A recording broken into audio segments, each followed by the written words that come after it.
Assalamu alaikum. Shalom. My hotel. Namaste. Free the land, beloved. Come on in, come on in, come on in. My name is Vicki Dillard, and I'm a proud contributor right here on FlyNubianQueenTV.com, the network for melanated people just like you. Welcome, welcome, welcome to the broadcast today. We are so pleased that you have joined us. Beloved, as you come in, please come in giving us the thumbs up, thumbs up. Be sure to like, be sure to share. You can text the word Queens to 31996. Let me post this really quick so that we're able to receive phone notifications, so that you are able to receive phone notifications when you receive a notification from the network. Are you all hearing me today? So please come on in, come on in, come on in. I want you to give us a big thumbs up and share this most important broadcast today. We have a very, I think, interesting topic. And I'm looking forward to discussing what some might consider to be the complexities of Dave Chappelle's recent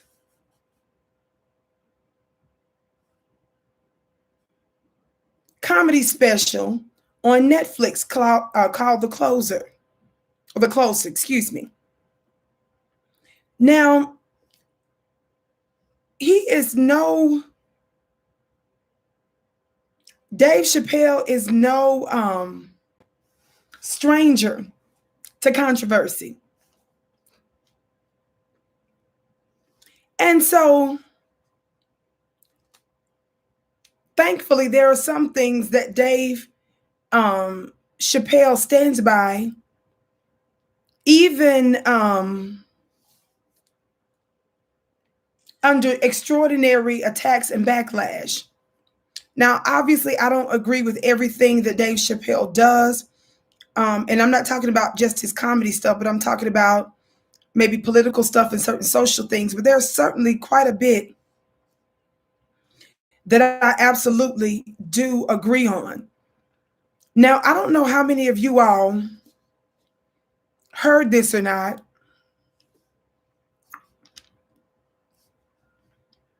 but he recently made the news concerning him calling out certain things going on within the LGBTQ community, as opposed to how, when you compare, what I'm saying, when you compare certain things that are being said and done to Black people. That's where I want to go with this. So give me just a second, family. Have a little bit of a tech malfunction here, but we're going to make it do what it do. And while I'm doing that, family, I want you to give us a big thumbs up, share this broadcast. Again, for those of you that haven't, let's hit that thumbs up button and share. At the bottom of your screen, there should be a share button. You can copy that link and you can send it out to other people. Somebody talk Black to me. I appreciate you doing that so very much. On the count of 3, for those of you that haven't, let's share, hit the thumbs up button, and also be sure to subscribe. Are you ready? On the count of 3. 1, 2, 3. Thumbs up. Thumbs up, thumbs up, thumbs up, thumbs up. Let everybody know that your sister with the curly braids is on live on FlyNubianQueenTV.com. And we are welcoming and inviting you in now. Now, family, let me tell you something. You all know that we as a people are the most loving, the most respectful, the kindest people on the planet. Somebody talk black to me. Now, you might wonder why it is I say that often. The reason I say that often, beloved, is because, unfortunately,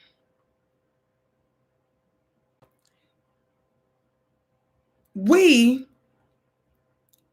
who built this country, we who are the true mothers and founding fathers of this nation, we have been lied on. Our open enemy, a part of the warfare of our open enemy, is lying about history, rewriting history, right? Which is why they work overtime to control the narrative, to control the history books. Are you hearing me? So what we understand is that because of that reality, because we deal with all of those such things, what we know is they have a way of flipping the script. They have a way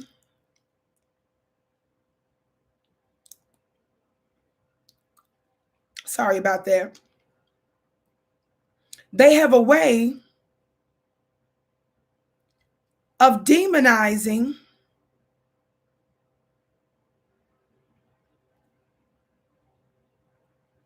we who are the true mothers and fathers, the true founding mothers and the true founding fathers of this country.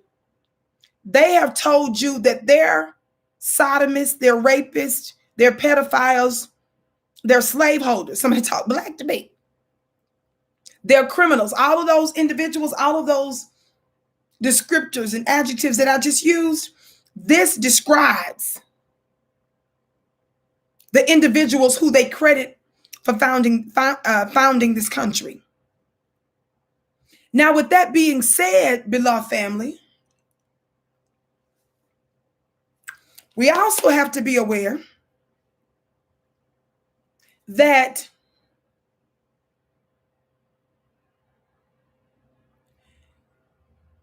after nearly 500 years of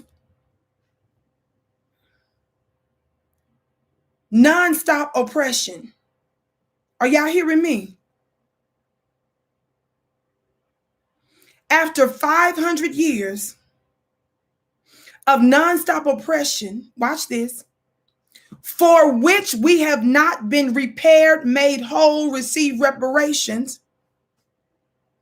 and our open enemies are still instituting a more evolved form of white supremacy, lying to us, making us think that we've actually overcome something, and they've put their bones and biscuits on the front line to convince us to be happy and satisfied, watch this, with a little tired and tawdry biscuits and crumbs. They ain't even a biscuit. It's a whiff of a biscuit. How many of you all know what I mean when I say a whiff of a biscuit? What's a whiff of a biscuit?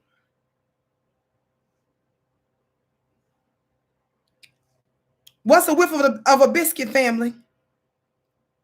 Somebody talk black to me.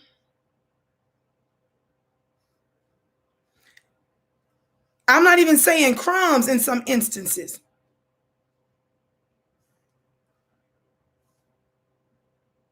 A whiff of a biscuit means it's just the smell of the biscuit. Talk black to me.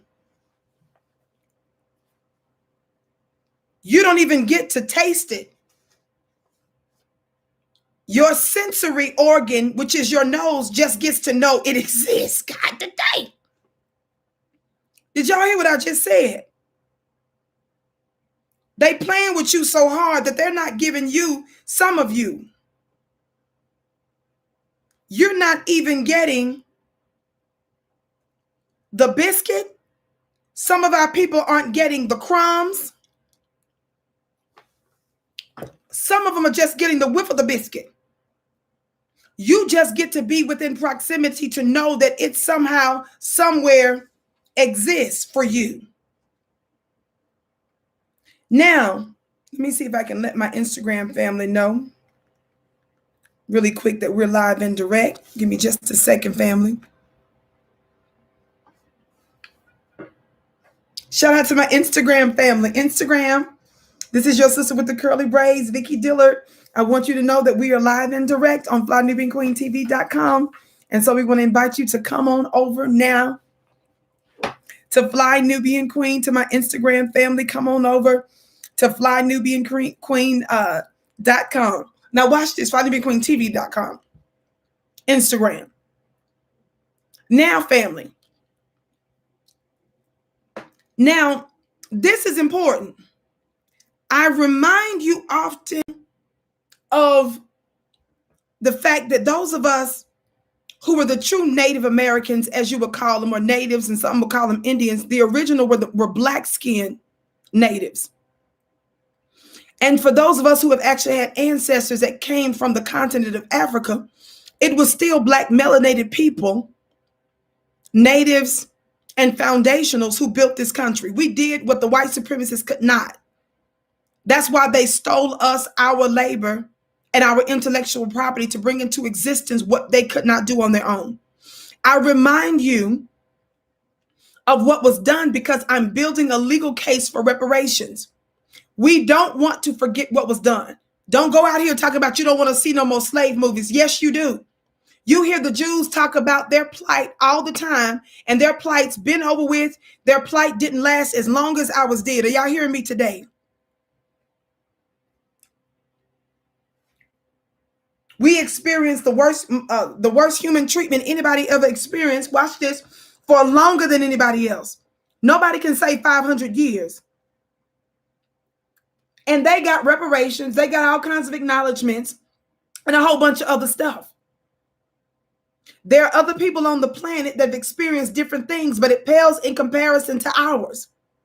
Now, I know some people want you to believe that it doesn't do any good to talk about how much worse our condition was compared to other people. Yes, it does. That's what separates us from everybody else. And what separates us from everybody else also means we're due what nobody else ought to have or get. That's why when we hearing these funny looking Republicans and Democrats sitting up here talking about they feel sorry for these white Afghans, I'm not saying what was done to them was right, but some of them was willing to sell out their own country for whatever reason they choose to do it. And we sitting up here talking about giving them millions and millions and millions and millions and billions, excuse me, with the B, billions of dollars. Foreigners, people who are not citizens, are getting benefits that we can't. Joe Biden is giving legal protections to illegal immigrants. I say this often. How is it that people who are not even citizens of this country manages to get legal protections when the people who are the founding fathers and mothers of this country, black men and a black woman, can't even get voting rights passed? Talk black to me. They can't even agree to pass proper lynching. And Lord knows you ain't been cutting a check for reparations. This is the reason it's important that we have this conversation. Yes, we talk about black empowerment, building your own businesses, working together. We do that with one hand. But with the other hand, you still have that righteous demand of reparations. It is a universal law. It's about balance and order. You don't get to screw up people over for 500 years and then just wipe your hands up like nothing didn't happen. Have you lost your ever-loving mind? Talk black to me. Thumbs up, family. Now watch this. With this notion of Dave Chappelle did this piece with Netflix recently. And Dave Chappelle has a reputation of really doing jokes concerning folk in the LGBTQ community.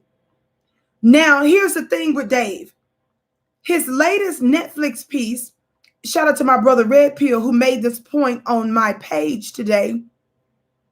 He said, Vicki, he didn't use my name. He said on my page, though, He said the entire special that Dave did was about showing, and I'm paraphrasing his words, really some of the hypocritical things that happens within the LGBTQ community.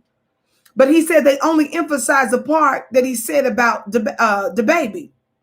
Talk black to me, family. But I think that's an interesting point. But I also want to make this point.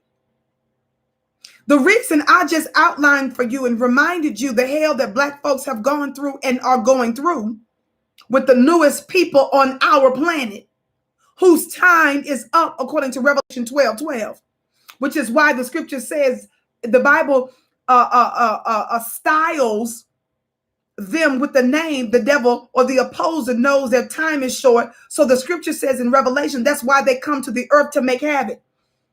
Now, I know that your religious teachers who teach you eschatology or things related to end times have you believing that the devil is some invisible, inanimate object underground. They don't want you to identify that there's a devil on this planet or an opposer who knows their time is short. And so it says they're making havoc on the earth. Talk black to me. We know Joe Biden is concerned about this because that's the reason why Joe Biden told the so-called legacy, useless civil rights leader that include the Reverend Al Sharpton, certain members of the NAACP, Urban League, and others, that America is partly doomed because of black people. He said not just because of black people, which means it includes black people, but also because America is getting ready to be minority European. That's what Joe Biden said a few months ago. The other thing that just came out, y'all know that they made a big deal about the census, right? You all know what the census just mentioned a few minutes, not too long ago, right? When the census numbers came out a few days back, what did it show? It shows that the Caucasian folk in America numbers are quickly dwindling. The last census confirmed what we already knew and what their statisticians and demographers already predicted. But before they predicted it, we predicted it. Because it was written. Somebody talk black to me. On the count of three, family, for those of you that haven't, please hit that thumbs up button. I thank you, Indianapolis, for screaming for me. I see you, Miss Nancy. They're trying to fix that black screen, family, so folks may not know that we're here. So please hit that thumbs up button. You all know I always say at the right time, the right people will hear this broadcast. But you can assist us by actively sharing this broadcast, giving us the thumbs up because that affects the algorithms and it makes it more likely that other folk will know that we're here. Thank you, beloved Jackson, that says First Lady, Queen of Black Media. Talk black to me. Thank you so much. Now watch this. I bring up these atrocities and the long centuries that we've experienced them. Thumbs up, share, share, share. Share, share, share. I bring this up and I remind you of what we're dealing with right now because we have not been made whole and America has not ceased nor desist from oppressing us. We ain't overcome nothing. Don't be around me. We shall get away from me.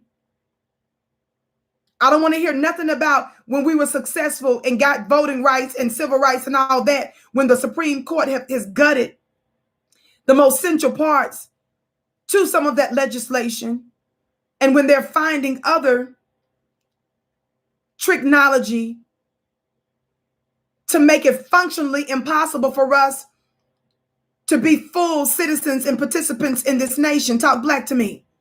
Now watch this. Why do you bring up chattel slavery, Vicki? Why do you bring up the black codes where it was legalized and it was a part of the culture federally, statewide, locally, and otherwise that black folks were legally discriminated against? Why do you bring up convict leasing? Why do you bring up the injustices of sharecropping?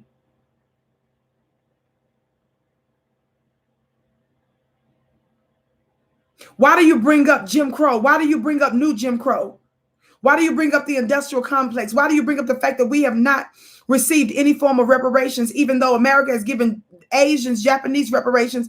They gave the Asians this past year tens of millions of dollars in legal protections. Why do you bring up the fact that they gave white Jews, they pushed and supported even America reparations for Jews, even though what happened to them was over there in Germany and stuff? And we disagree with what happened to those individual groups and others. How is it that most importantly, white people got reparations? The dusty Europeans from all over the world were given free land, large plots of land. Talk black to me. They were incentivized to come to America, the America that we were building. They wanted to make sure there wasn't a blackout. So they let little dusty Europeans come over here and give them large plots of land. And to the ones that didn't know how to work the land, which was quite a large number of them, the government subsidized them. Somebody talk about that they are the original welfare queens. Y'all are the welfare queens. These tax subsidies and stuff, these grants, and all of these different things that they were able to level up for the past several centuries, you are the one true welfare queen. You got reparations. And then you turn around and call black people lazy. White people start calling black people lazy when we said we tired of slavery. That's when the lazy came in at. You haven't lifted a finger to do nothing. You didn't even have the wherewithal to do it, slowness. Talk black to me. Exactly, the Homestead Act and so many others. We know that they used all manner of government levers to get all kinds of tax credits and benefits and all these kinds of things, while they turn around and give you the middle finger. Why do I bring this up?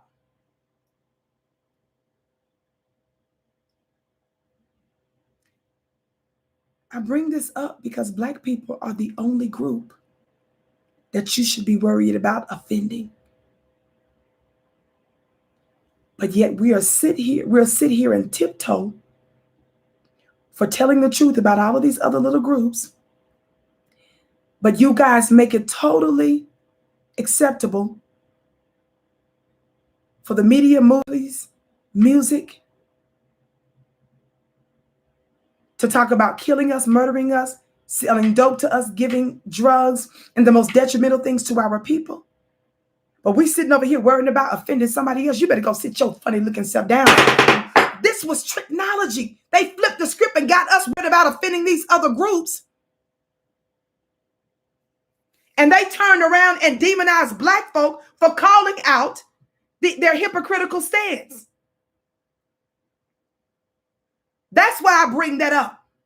The people you should be concerned about offending more than anybody else is us.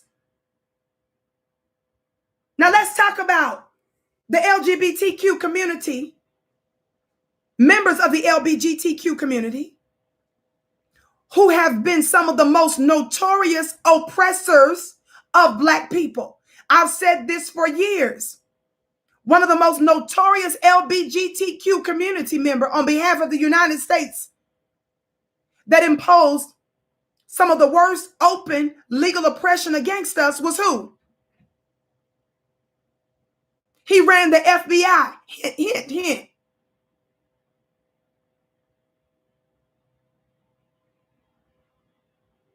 He was round and fuzzy. Hint, hint. He used to cross-dress. I'm giving you all these hints. Somebody put his name in the chat. One of the most notorious LGBTQ community members. You got it. J. Edgar Hoover. Now we're able to prove that the United States government destroyed black people and black organizations. That in and of itself also is a grounds for reparations for black folks, in addition to chattel slavery and black codes and the injustices of convict leasing and other such things. Talk black to me. Other notorious LGBTQ community members in recent times,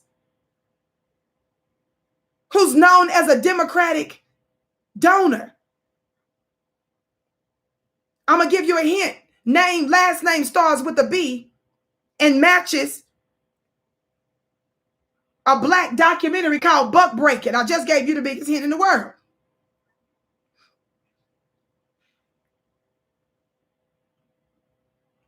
You got it, Ed Buck. Ed Buck, every time he went in his house, seemed like a Black man come up dead. And he was allowed to get away with this for the longest time until he was recently charged in such cases. Ed Buck. He was a notorious Democratic donor. Talk black to me. But I also want to spend a little bit of time talking about another notorious LGBTQ community member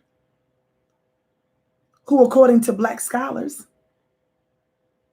who, according to certain Black schools of thought, allegedly, somebody put the word allegedly in the chat. Somebody say, now Vicki is a responsible broadcaster. Vicki is a responsible commentator. One of the most notorious LGBTQ community member. I'm talking about people that have done slimy and criminal things allegedly to Black people. Somebody just said Edgar Hoover. Yeah, that was earlier, but I'm talking about somebody in recent history who's still alive and well. Watch this. Who some Black scholars allege, y'all see y'all putting the word allegedly in there. How many of y'all heard of the name of David Geffen? How many of y'all heard of the name of David Geffen? If you've watched the Vicki show, you all know I've gone very deep into him and his connection to our brother Michael Jackson. And I gave you all the receipts. I see y'all waving your hand naturally, Tura, Isadora, and others. Where I broke down for you. He's the owner of DreamWorks. He's a billionaire. Remember Oprah was sitting her funny looking self on somebody's yacht for her birthday? Remember he posted Instagram pictures of him and okra and kale. Somebody say eat your vegetables.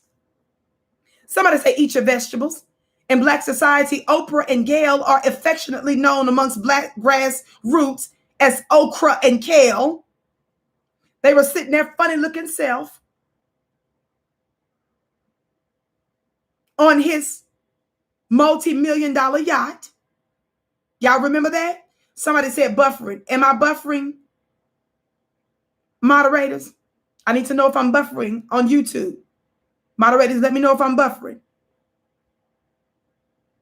Okra and kale sat their funny looking selves. No, they said. Okay, so whoever said I'm buffering, check your device. Now, if you don't check your device and y'all keep saying it, we're going to assume you're a troll, and our moderators will engage in this thing that's called a block party. God today. Now, you all know I believe in the trolls stand in the chat when they say other crazy stuff because I treat you all like modern day demons. But if you're going to be disruptive and put that mess in there, that they will engage in a powerful, powerful party. Block party. Now, let me get on with the get on. David Geffen, a lot of folks are not familiar with David Geffen. Y'all hit that thumbs up button. Share, share, share. Thumbs up, thumbs up, thumbs up, family. Share, share, share. So David Geffen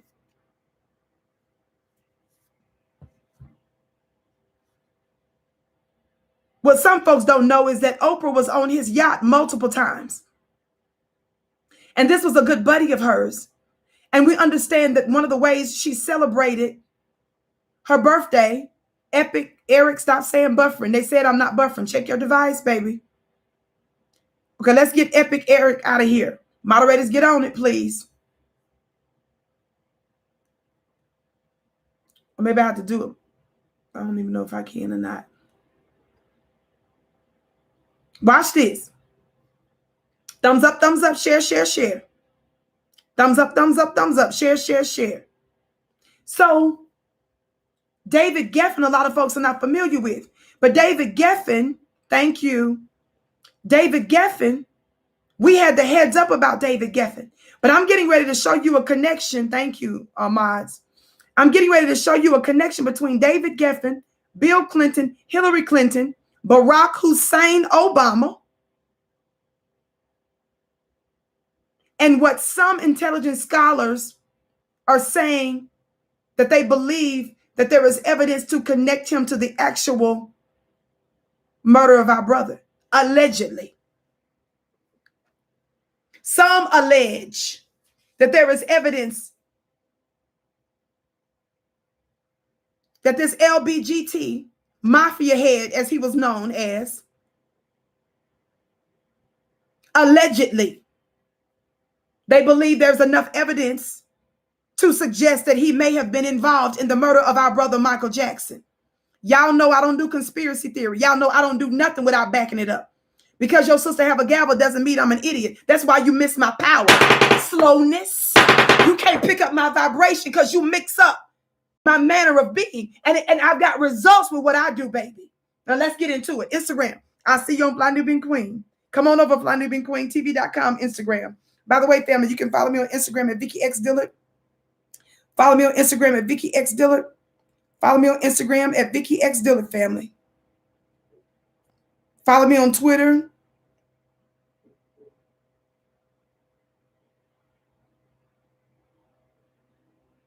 At Dillard Vicki, my last name first. Thank you so very much. Okay, let me try to do this again.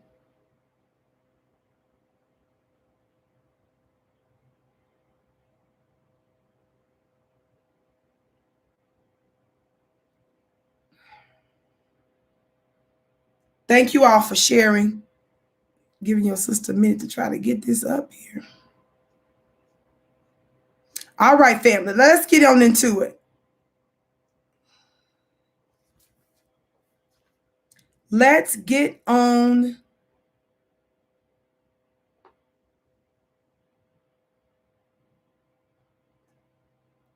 into it.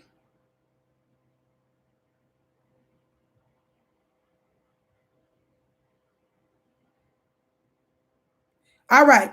Now, this whole idea of David Geffen,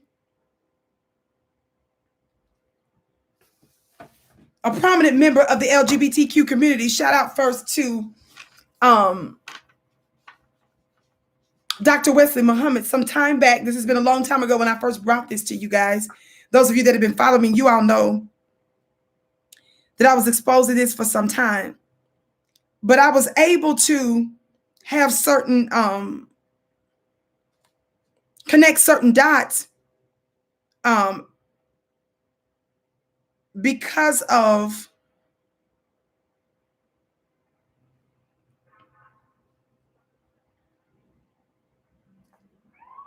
some of the information that I learned from my brother. Now, one of the things, let me give you the basic information about this Dave Chappelle. Thank you. So you all know what happened. Dave Chappelle addresses DaBaby's, it says, homophobic comments, as well as the industry-wide response to the Blame It On Baby artist's harmful remarks in his Netflix special. Now, people keep saying his harmful remarks. I'm not even sure what that means, his harmful remarks. Talk black to me.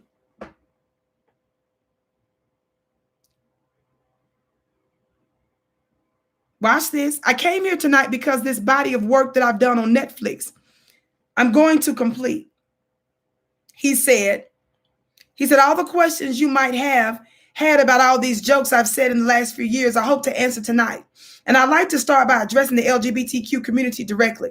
I want every member of that community to know that I come here tonight in peace, and I hope to negotiate the release of DaBaby. That's what he said. Now, y'all know Dave ain't got no sense. Y'all talk black to me.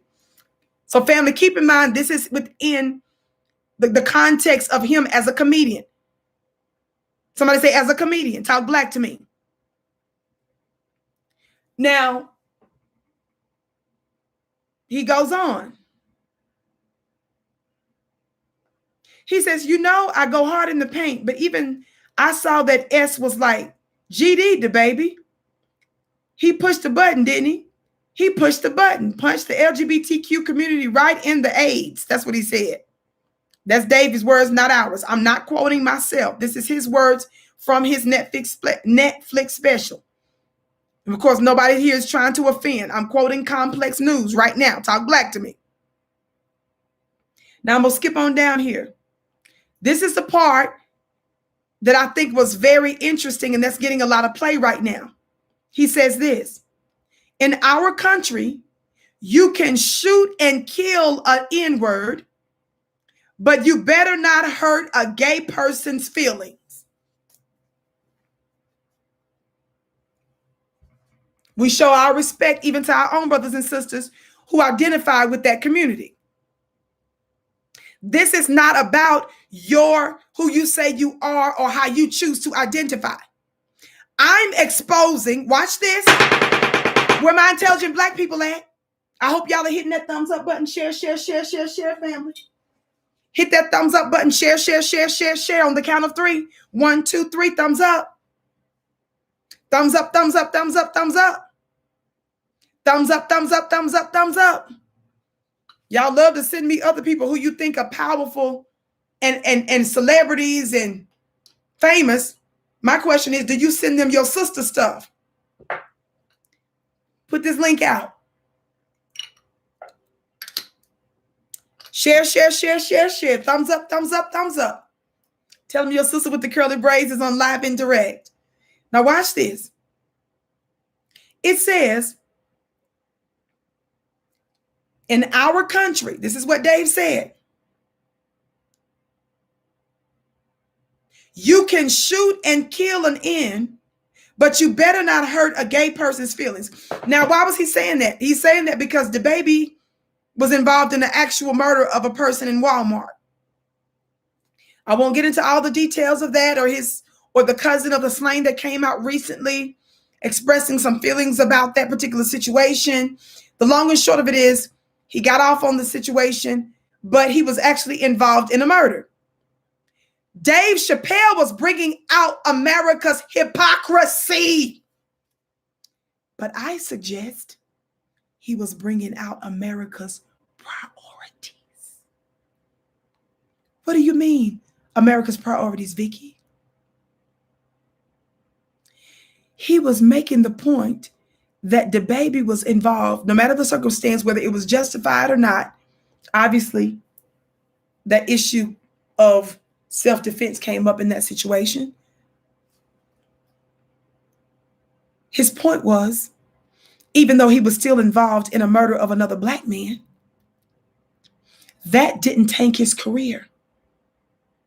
What tanked his career, what affected his career, was the fact that he made a statement that offended some folk in the LGBTQ community, though he apologized, though he made it clear he didn't mean anything by it negatively towards them.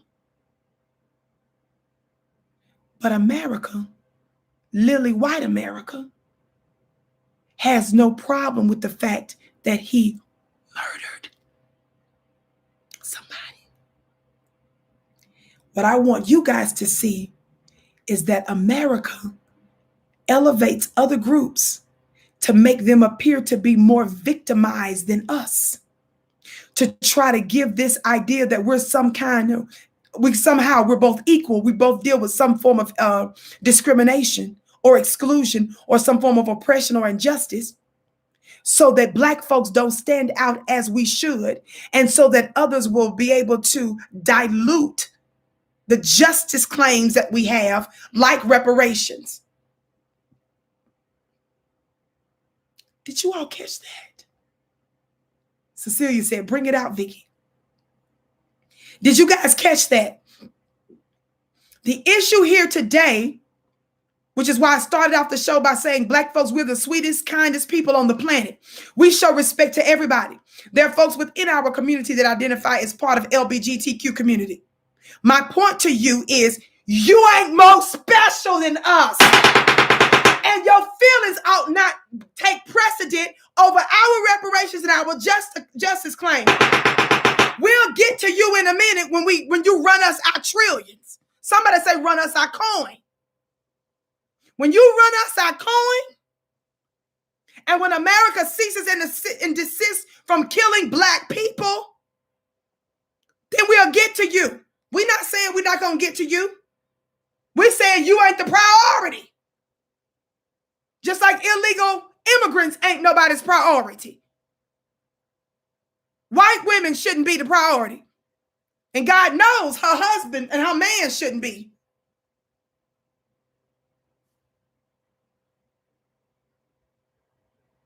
We're saying the priority. We're saying how all of these other, even certain white religious groups, if you even say some of the name, their horns, everybody's senses, everybody's ears perks up.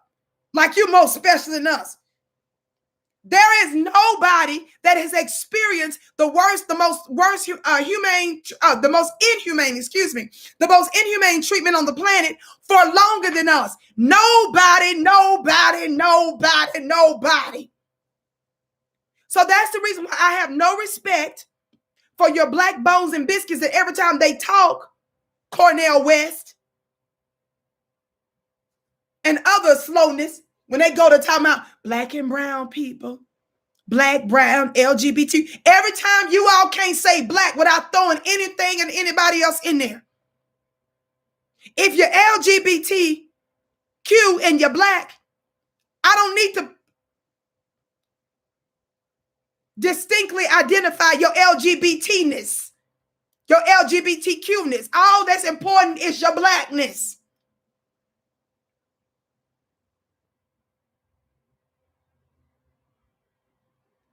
I'm saying we're the priority. Thumbs up, family. Thumbs up, share.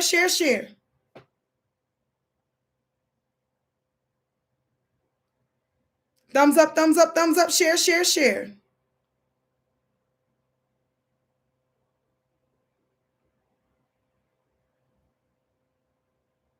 Thumbs up, share.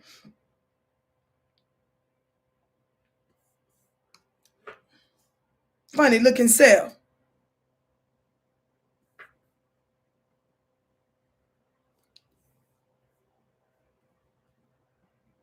Now let's get on to it. So the issue is what again, family? The issue that we're discussing today is the issue of priority. They're trying to dilute our Black justice claims. They want Black people to start feeling sorry for, feeling sympathetic and empathetic with other groups as if we ought to be talking about anybody but us right now. People who've been shot in the back and in the chest should not be sitting in the emergency room worrying about somebody who stubbed their toe and the toe black. So they're in the emergency room to see about their black toe. Your black toe can turn blacker. People who've been shot, who have chest gunshot wounds, we don't care nothing about your missing nail. We don't care that you got a splinter. We don't care that you got a headache. We don't care that you got indigestion. We don't care that you got a cold.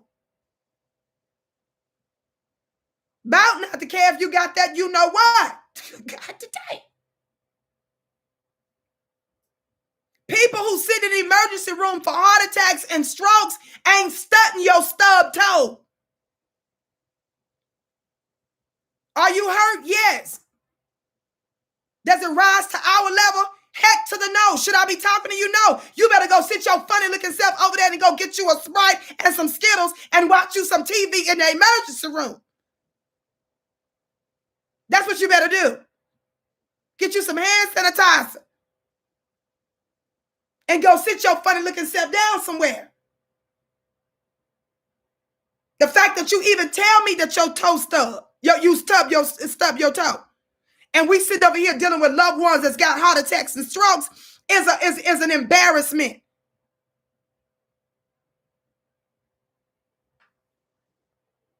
You should feel like you trembling and that you coming before God, because you are. The gods of the earth, ones with force and power, slowness.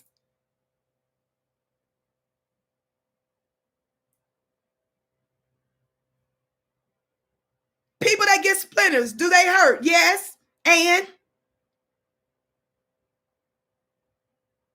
people who missing a nail in the emergency room. Funny looking self. You about to get another issue if you come up in our face with that in this emergency room. We're gonna give them a reason to go see about you in about 5 minutes if you come talking to us again about your little stub toe and your missing nail. Seeing that you're in the emergency room and all, you keep talking to some of our people. Some of them, I don't believe in violence. I don't believe in that. But if you tell the wrong black person about that, they might give you a reason to be up in that emergency room. That's how I want you, black family, to see how they want us to talk about and defend and advocate for everybody else. Shut your mouth, bone and biscuit. Just hush.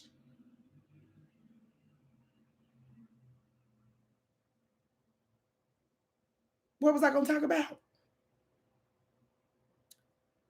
I don't want to talk about, again, this is about how we've got to reckon with the fact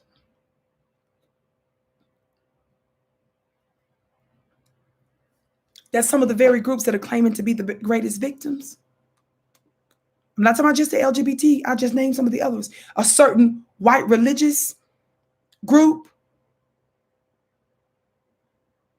who likes to attack Minister Farrakhan all the time, who attack Nick Cannon. Don't even put the name in the chat. Y'all know who I'm talking about.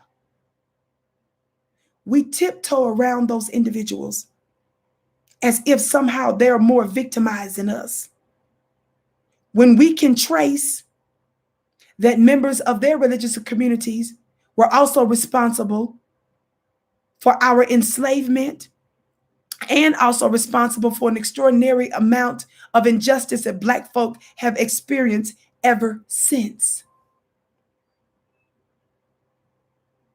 And even when our people say that we don't mean any harm,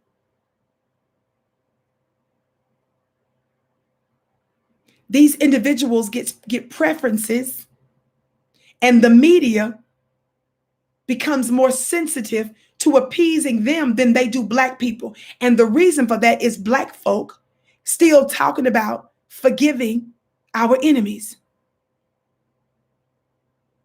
Black people are responsible for allowing others to be prioritized over us.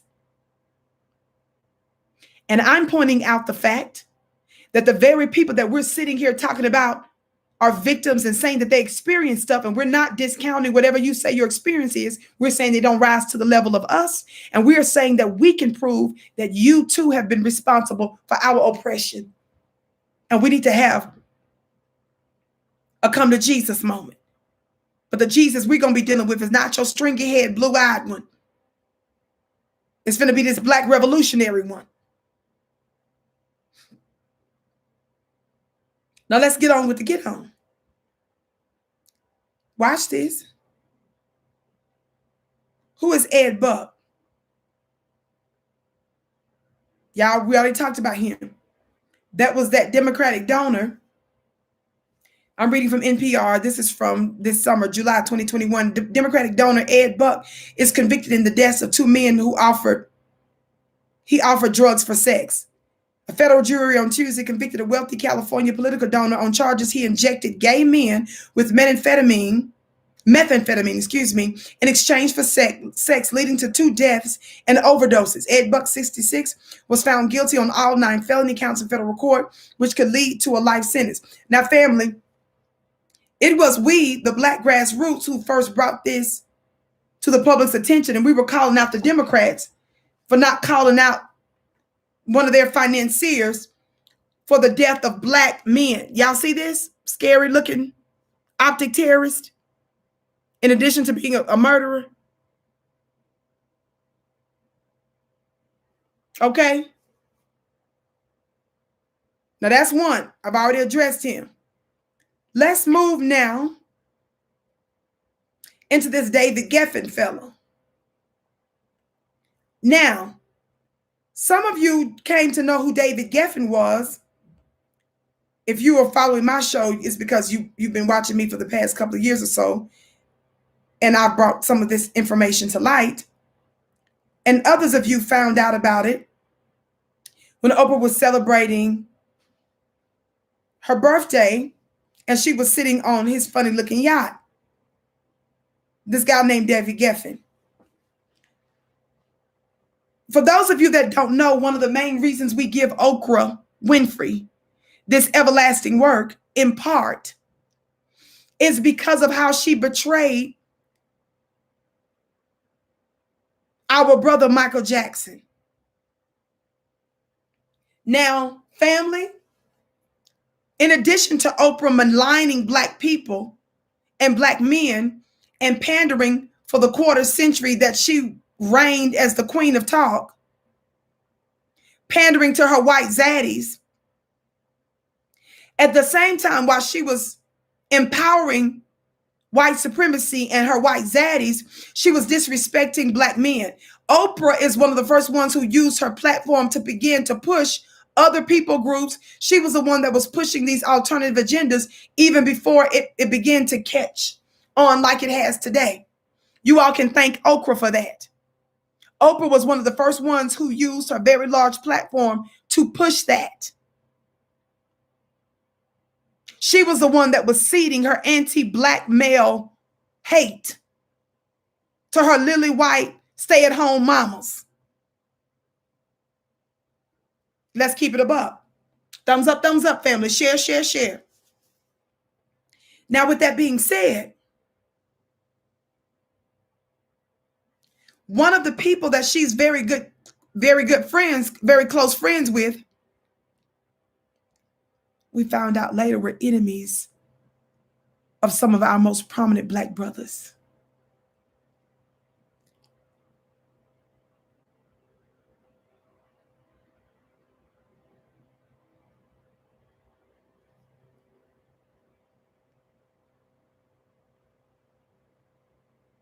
I want to show you, and I'm not sure why it's taking forever to come up. Don't start playing. Do not start playing. Watch this. Watch this. David Geffen, and again, shout out to our Black scholars that first brought out some of this information that I began to share with my people some time back. This is David Geffen's funny looking self. Okay? You're saying, well, Vicki, who is that David Geffen fellow? Who is that David Geffen? His full name is David Lawrence Geffen, is an American business magnate, producer, and film studio executive. He co-created Asylum Records in 1971 with Elliot Roberts, Geffen Records in 1980, DGC Records in 1990, and DreamWorks SKG in 1994. He's a billionaire. Myron, be careful of the language that you use for these algorithms, okay? We can make our point, without using those words, because we already know that they like to unnecessarily target not just us, but also our chat. So make sure that you're careful on the language that you're using in the chat, family. We want to be on code. So now that you have a little bit of background of who he is and his access to Hollywood, he has a lot of access to Hollywood, a lot of access to white media. Those are things that they weaponize. Do you understand, family? You all know that whenever a lot of white men get involved in media, in Hollywood stuff, and in the music industry, in many, many, many, many cases, if not most cases, we see Black exploitation and Black slavery on a whole other level. Talk Black to me. This fella is good buddies with Oprah. Just like how many of you all know Oprah was best buddies with Weinstein? How many of you all know Oprah, after she got busted, being buddies with Weinstein and some of the most disgusting and most powerful white men who were involved allegedly in some of the most disgusting and dangerous sexual activity out there, like Weinstein?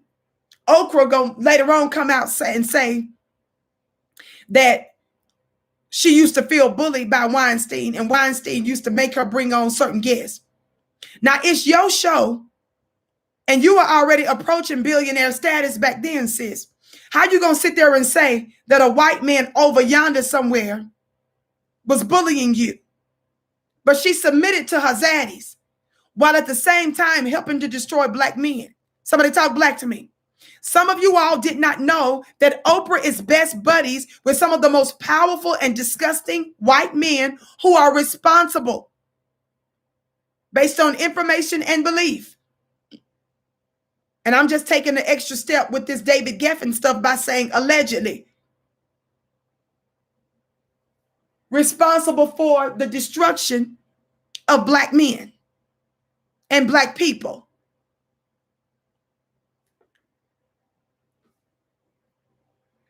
David Geffen family, watch this article. Watch this article. This is a Vanity Fair article by Maureen Orth, O-R-T-H. This is for my intelligent black people. You're going to have to stay with me mentally today, family. Watch this.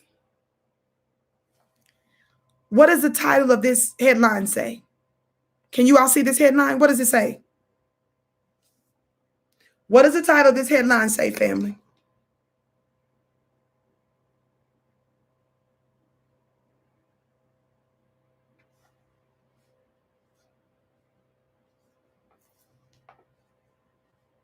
What does that headline say? Did y'all see it? Losing his grip.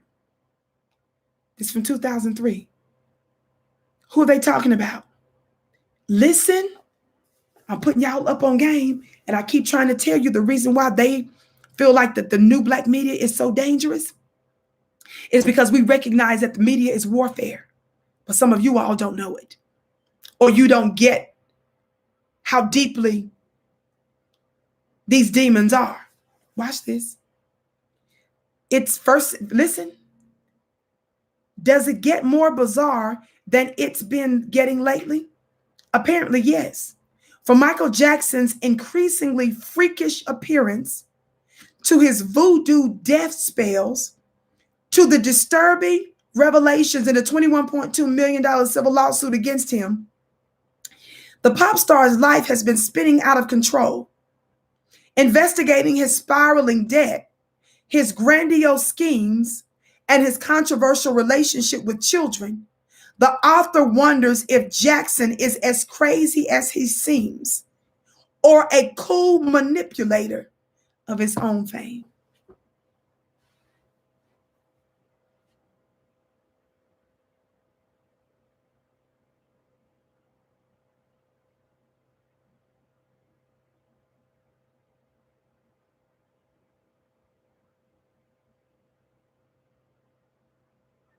I'm taking a moment of silence because I don't know if you all understand that those first few sentences I read to you, they were firing white supremacist shots in the minds of the reader.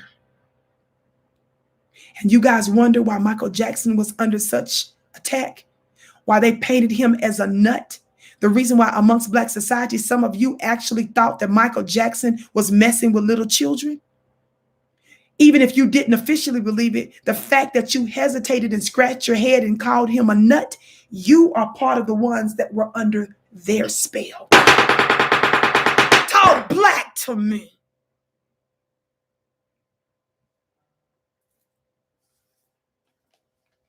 Listen to your sister with the curly braids. The very people that's trying to talk to you about what's going on in the world today have always been the everlasting liars.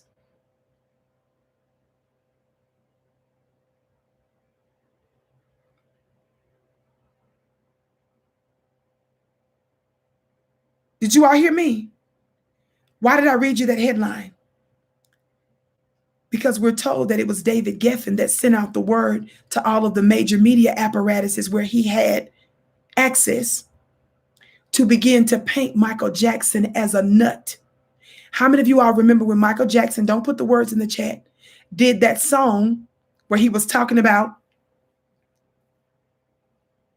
a certain religious community, and he put their names in a song, and everybody signed off on the song that knew about the song privately. And we're told that his enemy made sure that the song was leaked and that the press certain people in the press found out about it. So they started to talk about his song even before the song was officially out because somebody leaked it, even though they had already approved it ahead of time. And they started to paint Michael Jackson as if he was anti-Semitic. How many of y'all remember that? See, some of you who are my babies that's listening to me, you may not know that. But the press called him anti-Semitic, even though some of Michael Jackson's closest friends were Jewish people. It wasn't by accident how all at one time they started to call him a nut, and they began to say he messes with little children. They were making that, trying to get you to believe that. And some of you funny looking Negroes are the first ones to sit there and say, well, I don't know if I leave my kids with him. And I say to you, who told you that, slowness?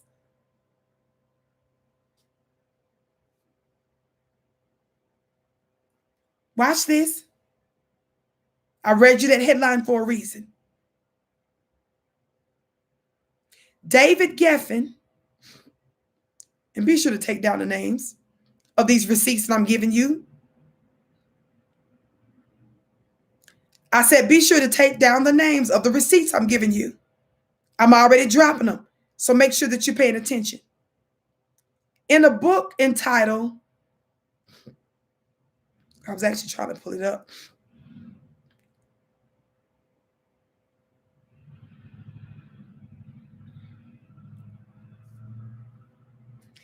Michael and Me, this writer by the name of Shana Mangatal, Mangatal. You can look at some of the excerpts. I think there are some audiobooks and stuff like that out there on it as well.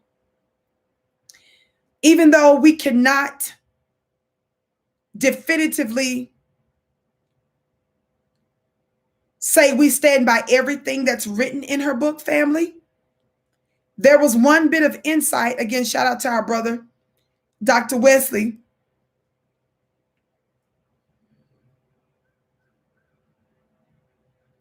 She pointed out a little bit of insight in her book. Be sure to pull up her name, pull up her information, and pull up the book. Here's a picture of her and Michael Jackson together. That's her.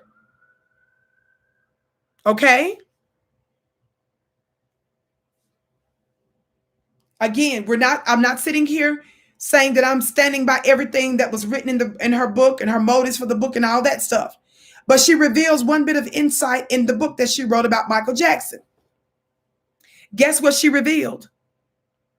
She said that Michael Jackson, of course, a lot of folks knew that Michael Jackson had an enemies list, like 24, 25 people. And one of the top folks that was on his enemies list was this David Geffen, by the way. Michael Jackson said it was David Geffen that helped to destroy his career.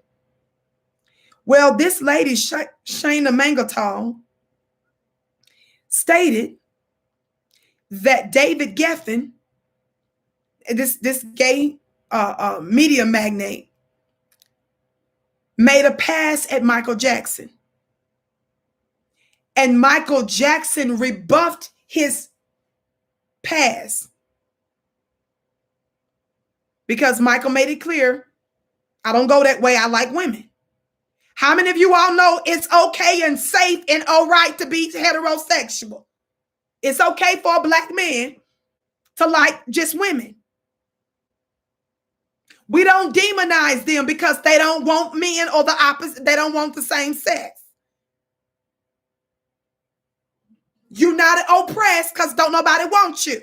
God today. That does not, you can't classify that as oppression. We ain't disrespecting nobody that's a part of our community. We love our people. But you don't get to say that's oppression. I'm the original woman. I'm going to tell you to sit your funny looking self down somewhere. That ain't oppression because people don't want you.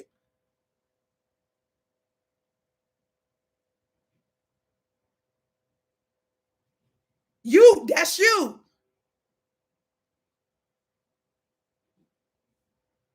So according to this lady, she said Michael Jackson revealed that David Geffen, his best boy, one of his best friends at the time, powerful white man, made a sexual pass at him. David Geffen is gay. Michael Jackson said, I may go with black women, white women, Hispanic women, Asian women, anything in between. But I don't do men. David Geffen didn't like that. According to her report that she said Michael Jackson told her. And because Michael rebuffed him, this very powerful billionaire was offended. He's known as being petty. And he used all of his access in the media to destroy Michael's career. Did you all hear what I just said?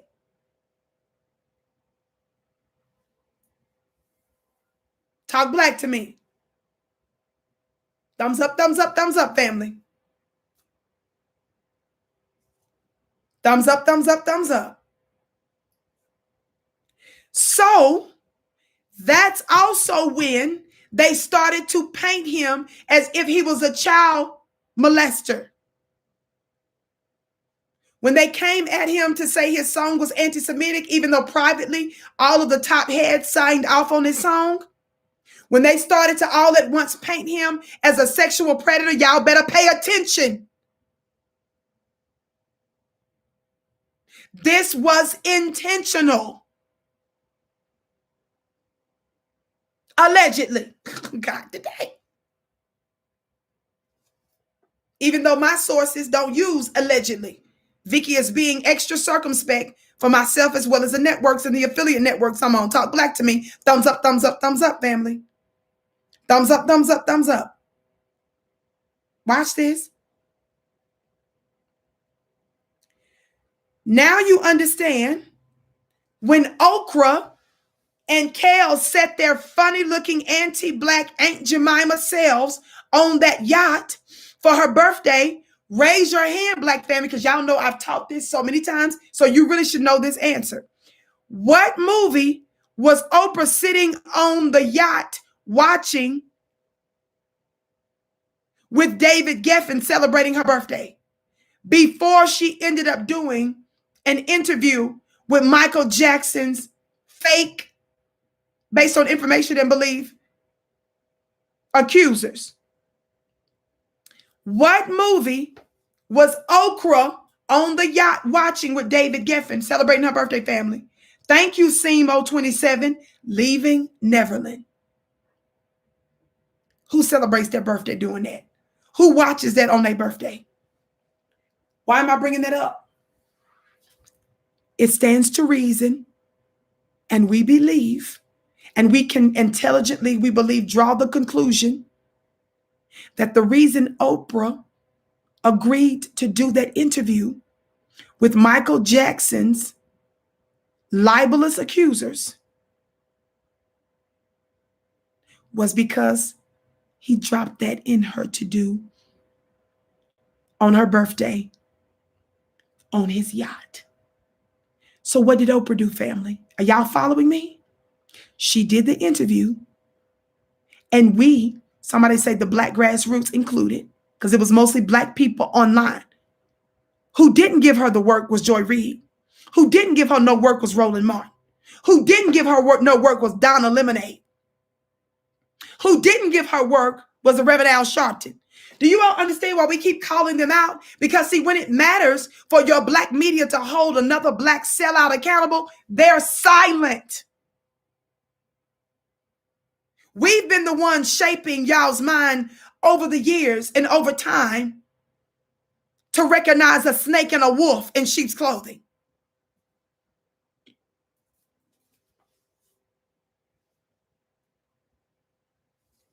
when she did the interview, the after interview, after the documentary was out, interviewing who we all know was discredited. Legally, they were discredited. For those of you that don't know, thumbs up, family. Share, share, share. By the way, join my weekly mastermind at clubvicki.com for only $1. Make sure that you stay for at least a couple of months, family. Don't be cheap like that. Join clubvicki.com. Once a week, I drop spiritual jewels. I'm going to be doing it briefly tonight. You don't want to miss it. Join clubvicki.com. Clubvicki.com. The link is in the chat. Watch this. We immediately recognized that what Oprah did was treasonous and traitorous to Michael Jackson. First of all, for those of you that don't know, Michael Jackson won his very, very, very, very, very long case. The jury came back not guilty. They looked at all of the evidence. They found there was none. But for some of you that don't know, that was on the state level. But the feds were also investigating Michael Jackson. And you all know they did that for over several years, and they came up with nothing. This was entirely contrived by the white media, and it worked. At least in the public sphere, that is. Because there was a trial by media. And whenever you see black folks making fun of him and acting like he's a nut, you all know that their spells on you worked.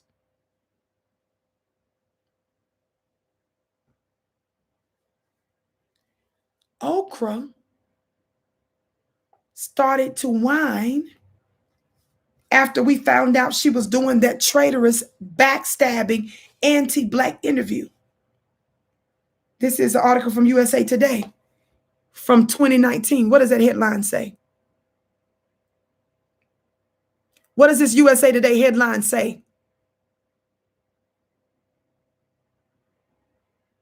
Let me just connect the dots. Y'all know that's what I do.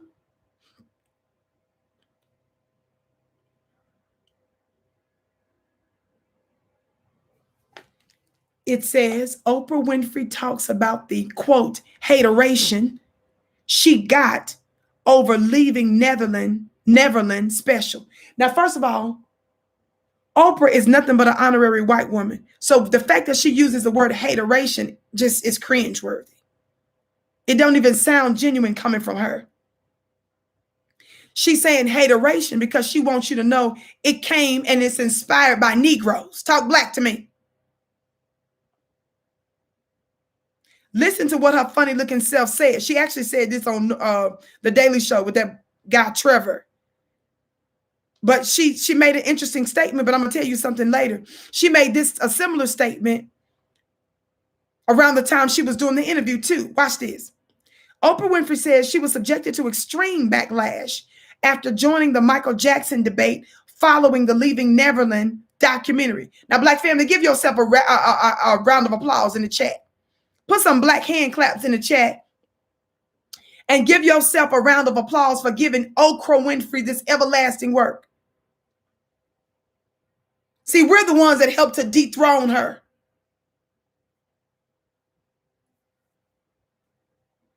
And to defrock her.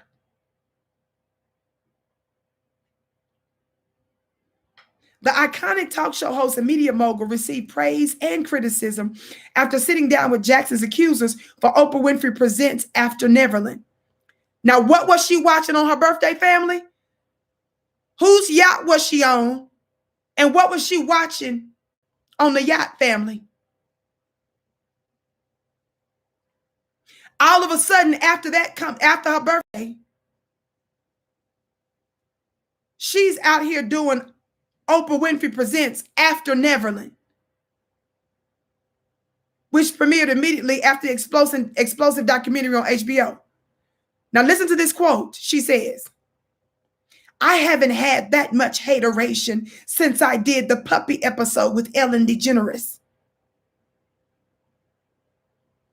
Leaving Neverland."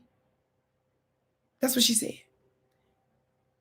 I read a couple of other articles looking for a quote that most of the articles did not include, but I heard her say during her interview. Guess what also she said? She said that she was going to be accused of taking down the black man. Oprah said that. I always bring that one little bit out that the most media, white mainstream media, they put the word that she says hateration in there, but they don't put the other quote that she made in another setting where she said that she would be accused of taking down the black man. The reason why I emphasize this is because I wanted you to know she knew full well what she was doing. And she did it anyway to please her zaddy. Oprah said she knew she would be accused of quote unquote taking down a black man. Those were her words that she used in another setting concerning that HBO After Neverland interview she did. Do you all understand? So for those of you who think Oprah is the best thing since sliced bread, this is the reason why the Black Grassroots gives her that work also. She acknowledges it. She knew that and she was still willing to do it. What some of you also may not know is that Michael Jackson's family, buying through their estate, pleaded with her not to do it. And she did it anyway. Do you guys understand that?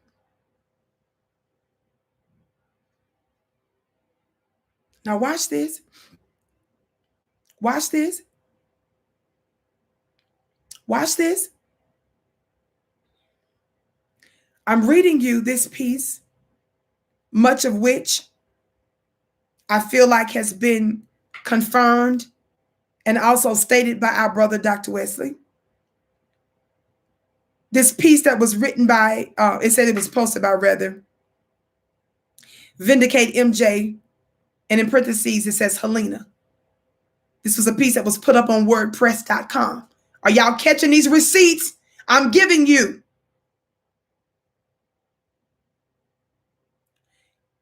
What does this title say? Because I don't want you thinking I'm making this up. What does this headline from this particular piece said? Can you see it?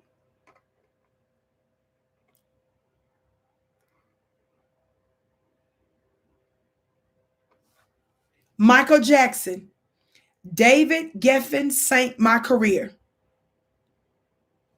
It says, in the face of new slander campaign against Michael Jackson that's still going strong even after 10 years after his death, let us try to find out who is most probably behind it, who started it in the first place, and who was so much intent on ruining Michael Jackson's career, according to Michael himself. I'm skipping. The information that Michael Jackson, quote, hated Geffen is still available on the web. However, nothing is said about Geffen's hatred for Michael Jackson. But even if the required information is not easily accessible to us, there can't be any doubt that Geffen was indeed Michael Jackson's foe. I'm skipping. This Daily Beast reporter, which they quote, Nicole Laporte, says it like this about it. Geffen is famous for his decades-long and very ugly feuds. When I called a friend of Geffen's and asked him if he'd speak to me, I was met with a heavy silence on the other end of the line, and then a deep-throated growl. The last person who wrote a book about David Geffen is dead, and he was young and healthy, and now he's dead. Click. That's what the article says. We don't do allegations. I gave you receipts, and I'm quoting you word for word what this article says. Now it's up to you to do your research and to determine whether you believe it or not. But this is what the article says. I'm not giving my opinion on that one way or the other. Many of you probably heard of the so-called enemy list of Michael Jackson, which was mentioned in the media with a sneer and a chuckle, but no one ever explained why David Geffen was said to be on the top of that list. I got to skip because it's a very long article. Be sure to read it. I just gave you the name. I just told you where you can watch it or read it or get it. Forgive me. I said, watch it. It says, however, despite all of the efforts, some traces of it still remain. And these traces explain to us that Michael Jackson hated David Geffen because a closely knit group of people in Hollywood headed by Geffen had sunk his career, and Michael was perfectly aware of it.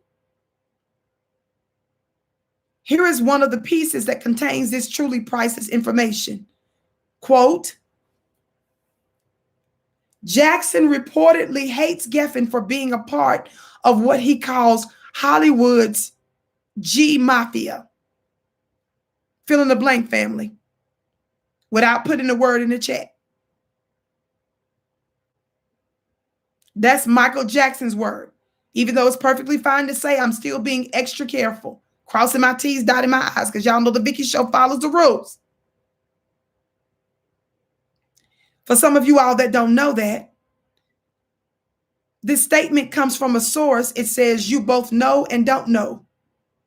You know it because it comes from the Vanity Fair article by Maureen Orth, O-R-T-H. I just read you a quote from Maureen, remember? That very salacious and diabolical first paragraph that I read you, that she was describing our brother, Michael Jackson. She was using very ugly language. Listen, that was from Vanity Fair, family.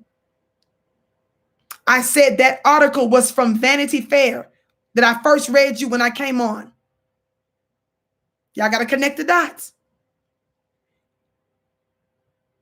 That quote where it says that Michael Jackson specifically said they were part of the G Mafia that helped to sink his career. The reason this article says you know it because it comes from Vanity Fair article by Maureen Orth called Losing His Grip, published in the April 2003 issue of the magazine. Watch this, family. Though it was released a month earlier on March 3rd for some reason. And you don't know about it because since the initial publication, Maureen Orth has changed the text and removed this previous detail so it is no longer there on in the online version of the article. Take that in, what I just said.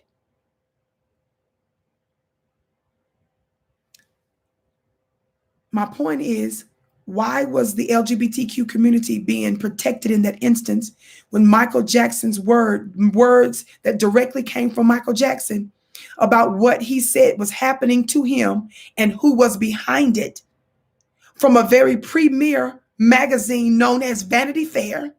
Why did they remove that line?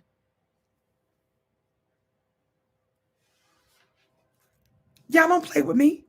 Don't get my gavel banging twisted with my intelligent slowness. Your sister did not shake nations and Wall Street banks and entities and governmental officials because I'm a nut.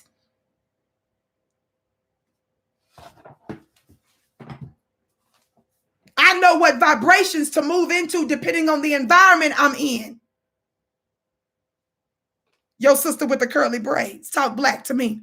Thumbs up, share, share, share. Register for the All Black National Convention coming up at the end of this month, the beginning of November. Register today, All Black National Convention.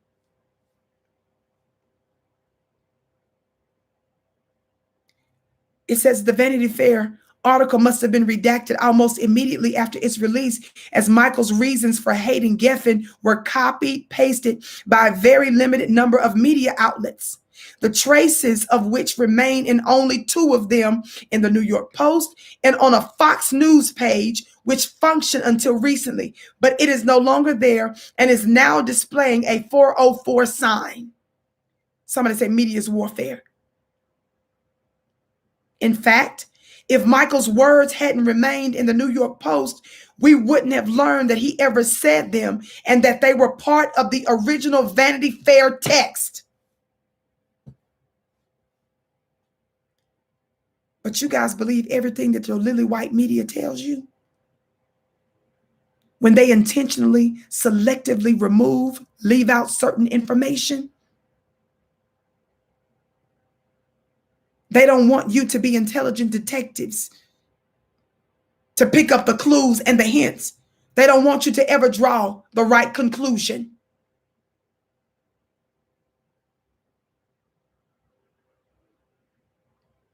For those of you that are saying, well, Vicki, why you bring up the Clintons earlier? Vicki, why did you bring up Barack Hussein Obama? Here's another receipt. The receipts are not just the article references.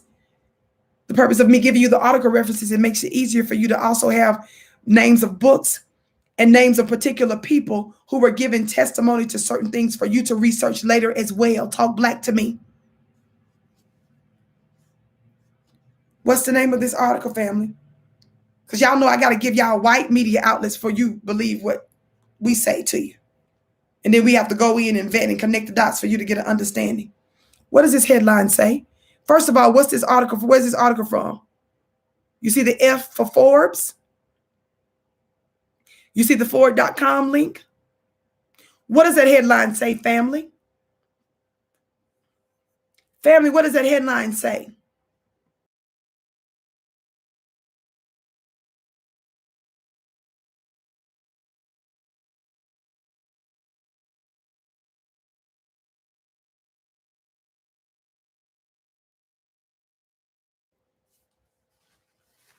That headlines from Forbes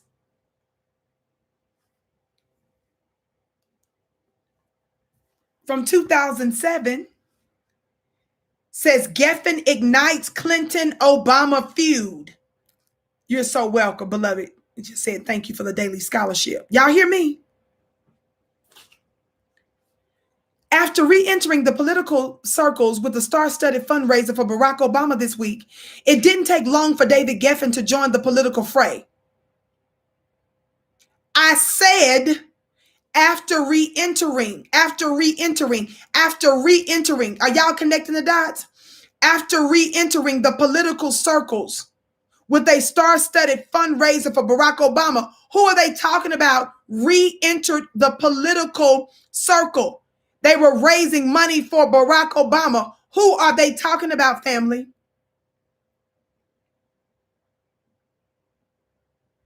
It says David Geffen didn't take long to join the political fray.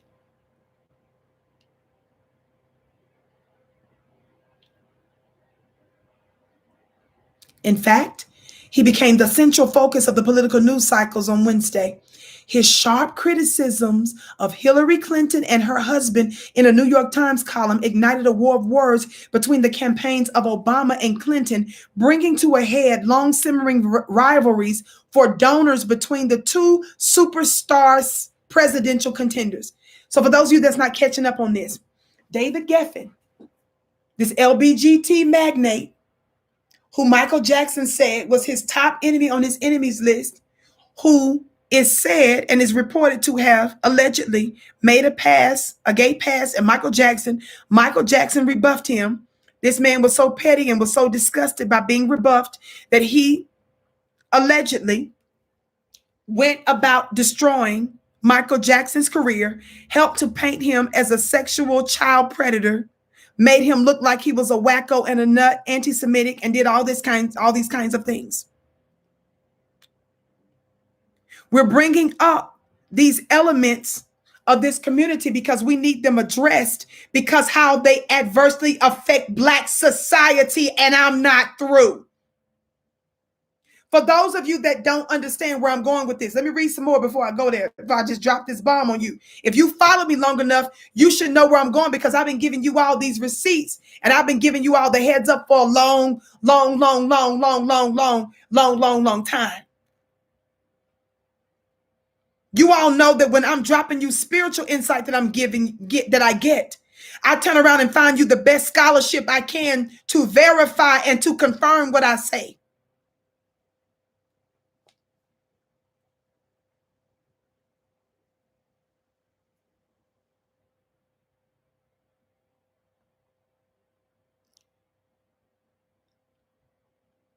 It also raised issues of just how responsible a campaign should be for the words that come from its donors, with the Clinton campaign calling on Obama to return the money he helped raise at the Beverly Hilton fundraiser, a hefty sum of $1.3 million. David Geffen was one of the top heavy donors for the Clintons, particularly Bill Clinton. He slept in the White House when Clinton was in office, for those of you that don't know that. I'm going to go further in just a minute, but let me give you some more information from this Forbes magazine, this news article. David Geffen called Hillary Clinton's husband, quote, a reckless guy. He says everybody in politics lies, but they do it with such ease, it's troubling. Watch this. And Geffen targeted Clinton for her 2002 vote, it says. I'm skipping now. But their close relationship, meaning David Geffen and the Clintons' relationship, it says, their close relationship soured by the end of Clinton's term, Bill Clinton that is, culminating in a fallout over Clinton's pardon of Mark Rich and denying one to Leonard Peltier, whom Geffen was pushing for release. Are y'all hearing me? It says Geffen has seldom spoke to the Clintons since then. Watch this.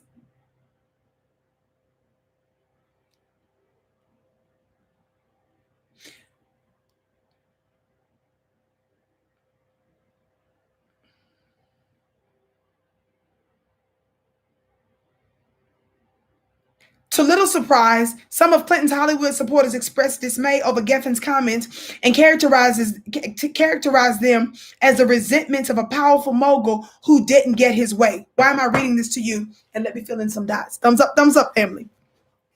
For those of you that are tuning in, my name is Vicki Dillard. I'm usually here weekdays, 6:30 p.m. Eastern, even though I've been coming at different times for the past couple of months. Just make sure that you follow me on Instagram at Vicki X Dillard to know what I'm doing, what I'm up to, when I'll be on because of my medical scheduling. Make sure you give us a big thumbs up, share this broadcast. And again, follow me on Instagram at Vicki X Dillard. Now watch this. For those of you that don't know, David Geffen was buddies with the Clintons. He was so close, he slept in the White House, blah, blah, blah, blah, blah. How many of you all remember under the Clintons, Bill Clinton instituted this don't ask, don't tell, meaning those that were gay in the military were told not to ask, and then they're not supposed to tell whether or not they're gay. How many of you all remember that? How many of you all remember years ago it was under the Clinton administration where we came to know of this notion, don't ask, don't tell? How many of y'all remember that? I always have to say things because some of our youngsters may not know or remember.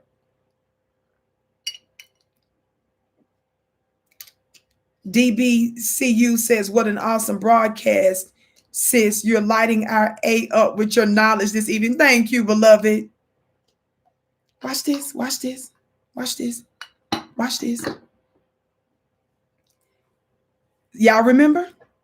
For those of you that don't know, David Geffen, who is gay and a part of the LGBTQ community, wanted Bill Clinton to push for pro-gay legislation. Because Bill Clinton did not go all the way out to give him the legislation he wanted for the LGBTQ community, Bill Clinton settled for don't ask, don't tell, which was basically a neutral law. Don't tell if you're gay. Don't ask. He was mad at Bill Clinton. And that is what we believe, based on information and belief and other sources, is the real reason why he ended up turning as being the top, one of the biggest donors of the Clintons. That's the only thing that also makes sense. And of course, plenty of receipts and other inferences that I don't have time to get into, but I've got to give you the details while I can. That's what ticked him off, because Bill Clinton wouldn't go all the way in for pro-gay legislation. He was mad at Bill Clinton because Bill Clinton settled with a neutral policy of don't ask, don't tell. Does that make sense? So some of you say, well, why did he ended up years later supporting Obama? Remember, I told you that he has a history, based on reports for people that know him, of being petty, notoriously petty. And he will go to all lengths to destroy people that offend him.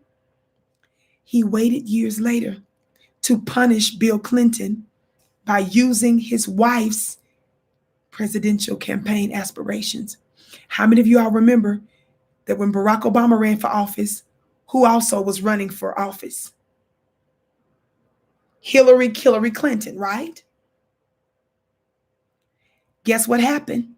For those of you that don't know, David Geffen contacted Barack Obama, apparently after Obama gave that exciting speech during one of the Democratic conventions. Y'all remember that? When he was just a little senator over in the corner somewhere. David Geffen, this is the black media. Joy Reid ain't gonna tell you this. They don't care about connecting these dots. David Geffen contacted Barack Obama after that speech. Thank you, Marjorie. She said, you're amazing. Thank you. David Geffen contacted Obama after that speech as a senator, told him that he was going to run for the presidency. Obama laughed at him. Sometime later, Obama called him back, agreed to run. David Geffen put his money behind Barack Obama as retribution against the Clintons. That was his time to really get back at him. And as you can imagine, how many of you all remember that when Obama, how many of you all remember, I hope our moderators are looking at the chat for this webcamschat.com. Thank you, beloved. Y'all are on it. I see you. Watch this. How many of you all remember when Obama was running initially?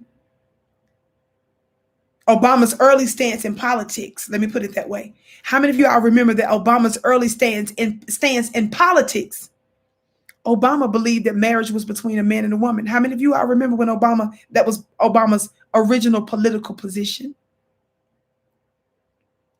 I said, how many of you all remember in Obama's early political career, he said he believed that marriage was between a man and a woman.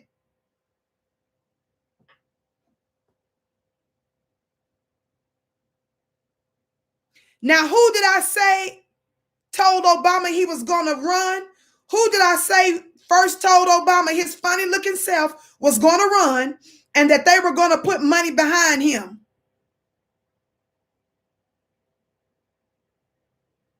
Who contacted Barack Obama after hearing his electrifying speech and told him, you're going to run for president and I'm going to back you?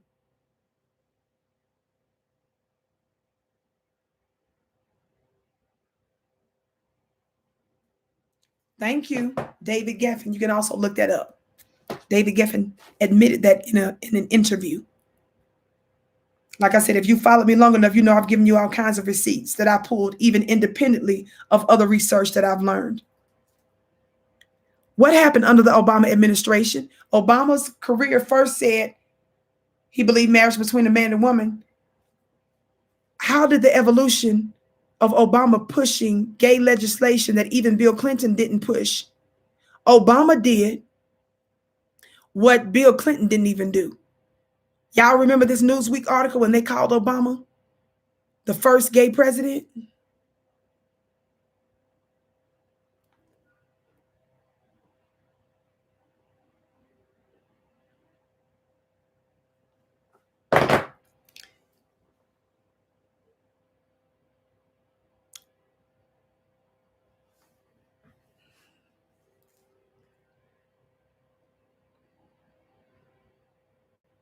Are you connecting the dots now, family?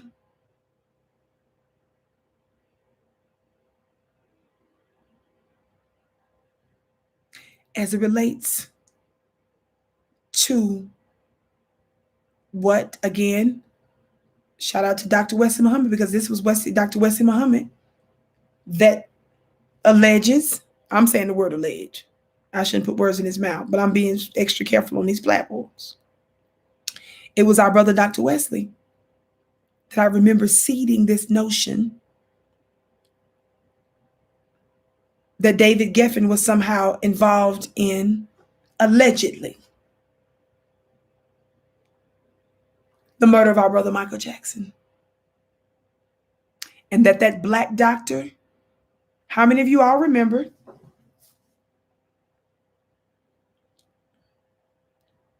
How many of you all remember?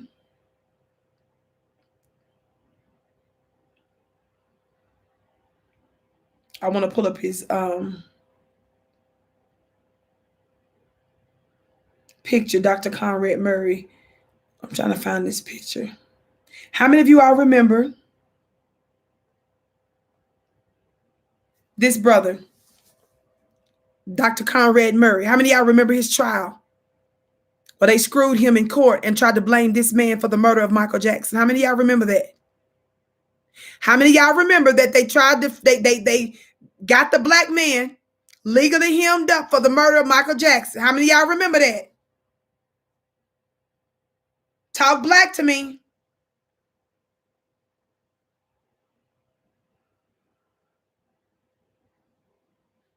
It says in 2010, Michael Jackson's personal physician, Dr. Conrad Murray, pleaded not guilty to involuntary manslaughter in the death of the pop star in the Los Angeles Superior Court. Y'all remember that?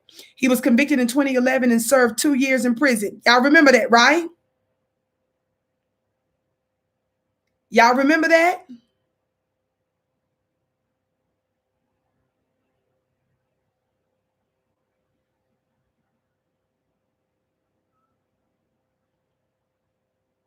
I'm reading now here.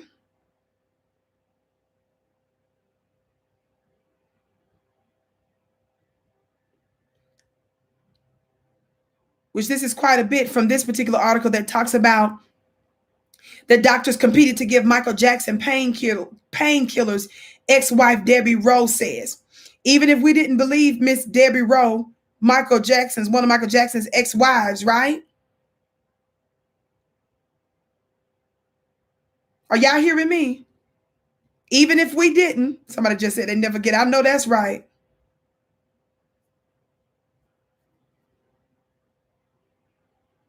Thumbs up, thumbs up, thumbs up, family.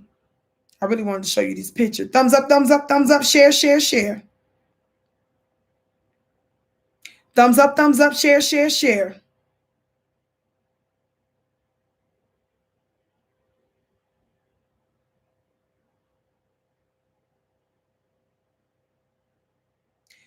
When she said,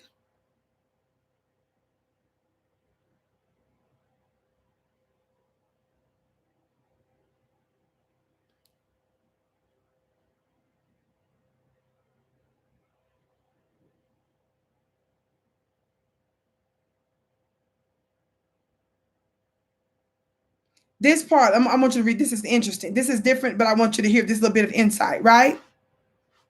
Are y'all hearing me? The key witness, the key defense witness in the manslaughter trial of Michael Jackson's doctor was held in contempt of court today during a tense cross-examination. Propofol expert and anesthesiologist Dr. White was fined $1,000 for violating the judge's order that he respond directly to questions during the prosecution's cross-examination. White was fined for referring to information he learned from Dr. Conrad Murray outside of the evidence presented in court. This is not allowed because it is seen as providing Murray a way to testify without being cross-examined. Y'all watch these devils. With the trial winding down, Murray said he and his lawyers are still trying to decide if Murray officially will take the stand in his own defense. Judge Michael Proctor told Murray at the end of today's court session that he has only until Tuesday morning to decide, okay? Now watch this. This is what I want to show you. I'm going to pull this part up. Hold on.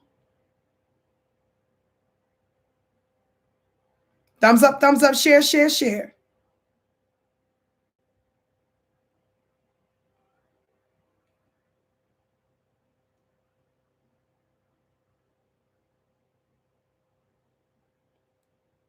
While they were waiting on on that decision, family. Hold on, I want to get this information to you.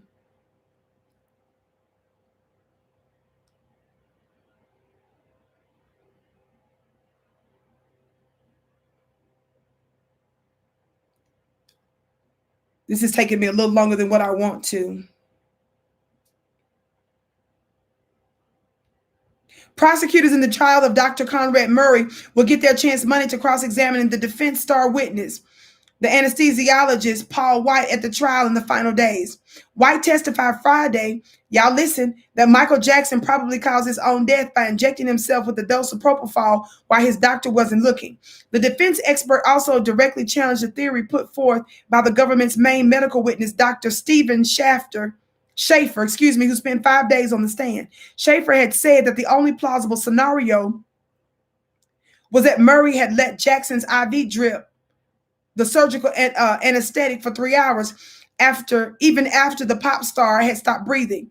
His testimony is the first evidence that defense had provided to support the theory that it was Jackson and not Murray who administered the drug that killed Jackson. What they're not telling you guys, family, is this. There was another white doctor that was giving Michael Jackson other drugs behind Dr. Conrad Murray's back. There was another white doctor who some say have connections to Geffen. A part of the defense's position was that the black doctor, Dr. Conrad Murray, he was going to show that there was this other white doctor that was giving Michael Jackson medicine behind his back. Are y'all hearing me? The judge denied him the right to do it. Did you all hear what I said? The judge denied him the right to do it.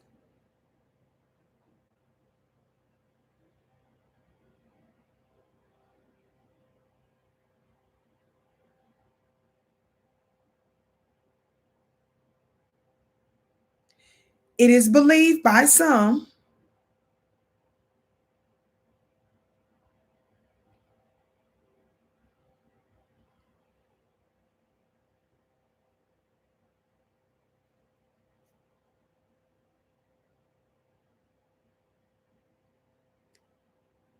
believe that one of these doctors, one of the names that's in the mix, he's really a dermatologist though, Dr. Klein.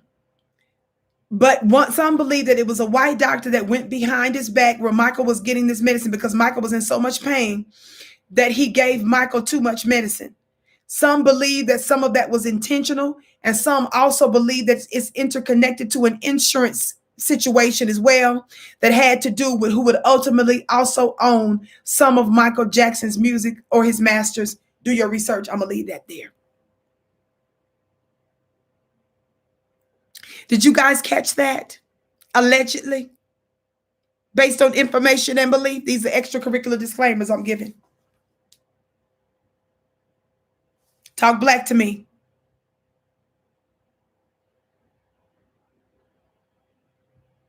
Thumbs up, share, family.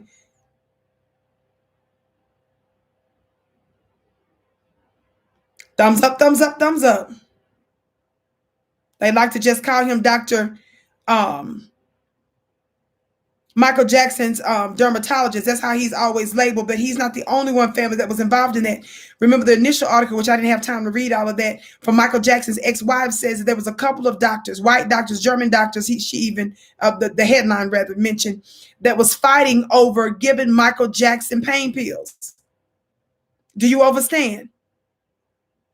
So I want you to understand that there are other groups who are equally responsible for undermining our people. That's what I'm trying to get you all to understand.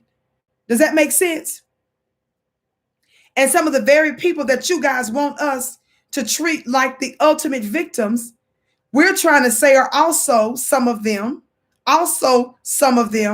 responsible for the victimization of Black people. Talk black to me, family.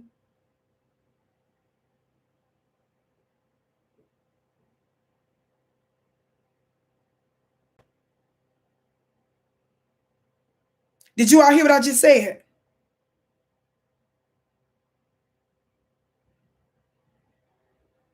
Some of the very people that you guys want us to treat like the ultimate victims are also individuals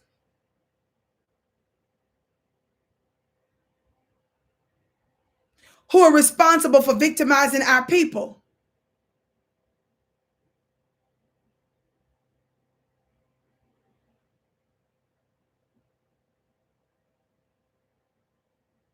Thumbs up, thumbs up, thumbs up, family. Thumbs up, thumbs up, thumbs up.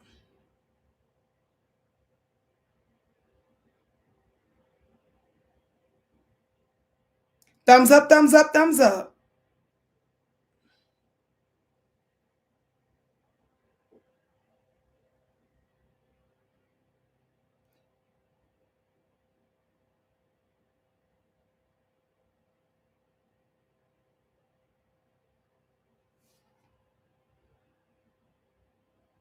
Are y'all hearing me?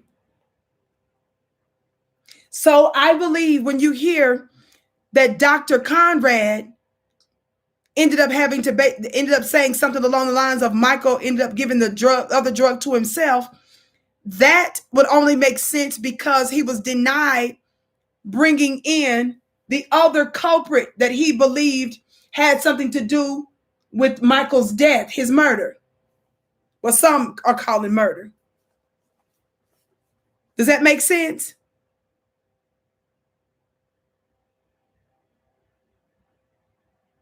Now, if I'm going to go with this particular Reuters article, the headline says Michael Jackson's doctor says others gave him propofol.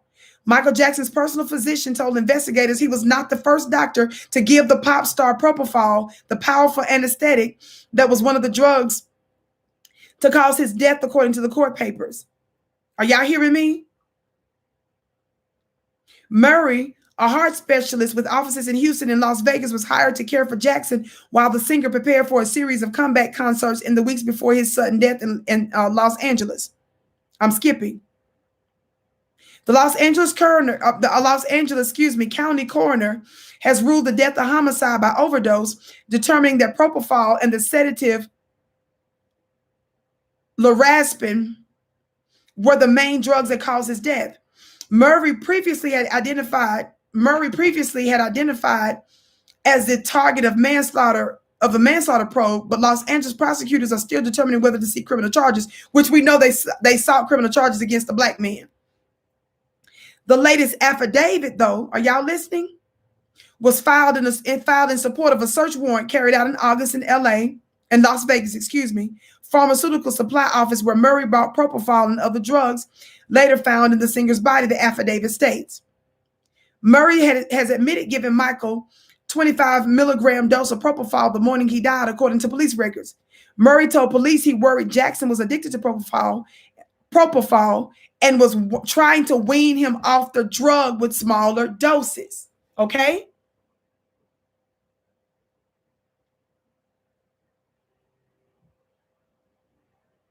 Jackson mentioned, are y'all hearing me now? Jackson mentioned two other doctors, his longtime dermatologist, I already mentioned him, Dr. Arnold Klein, and previous personal physician, Alan Metzger, had given him, that's a quote, had given him medicine and that it wasn't working. It also says that Murray arranged at Jackson's request for another doctor in Las Vegas identified as David Adams to give the singer propofol, which he did in Murray's presence in a third-party cosmetologist's office. The document also states that bottles of propofol were found in Murray's doctor's bag and on the bedside table of Jackson's home after his death. I was only reading you this Reuters article with this headline from 2009 that said Michael Jackson's doctor says others gave him propofol because it was his contention. He wanted the courts to know that he was the official doctor of Michael Jackson. He knew what he was giving him. He was being responsible, but others was basically coming behind his back and was also giving him medicine.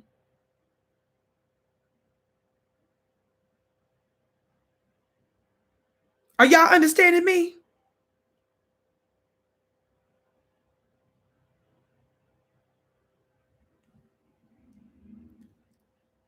I'm wanting the LGBTQ community to deal with your own. Even Don Lemonade who is a black gay man on CNN, married, engaged to, I don't know if he's officially married yet, but I think the man asked him to marry, engaged to a white man. Even Don Lemon talked about racism within the LGBTQ community. I'm just trying to let you all know that with this Dave Chappelle piece, him breaking down the fact that DaBaby actually was responsible for the death of someone by gunshot, and that didn't destroy his career. I wasn't there for the situation. I know there's some controversy, but if he's saying it was self-defense, and if whatever's, whatever the situation was, we don't know all the details, but he claims self-defense. And if it's self-defense, and if it's truly self-defense, that would make sense. But our point is, if the murder of another man, another brother, doesn't sink his career, but the LGBTQ community offended by a statement that he made that he quickly apologized for, we're just trying to see, how do these other groups take precedent over Black people? And we're showing you that others feel like Black folks' death and murder is not that big of a deal to be all getting your panties in a bunch over.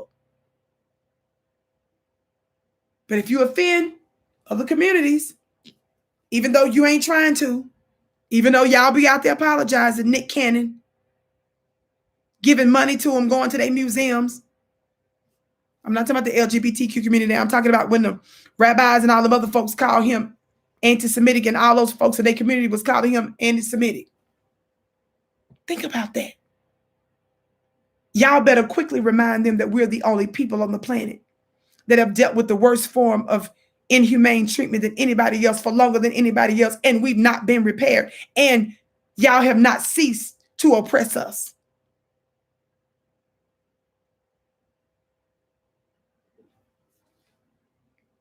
Let me get ready to go, fam. I got my mastermind class coming up very, very briefly tonight.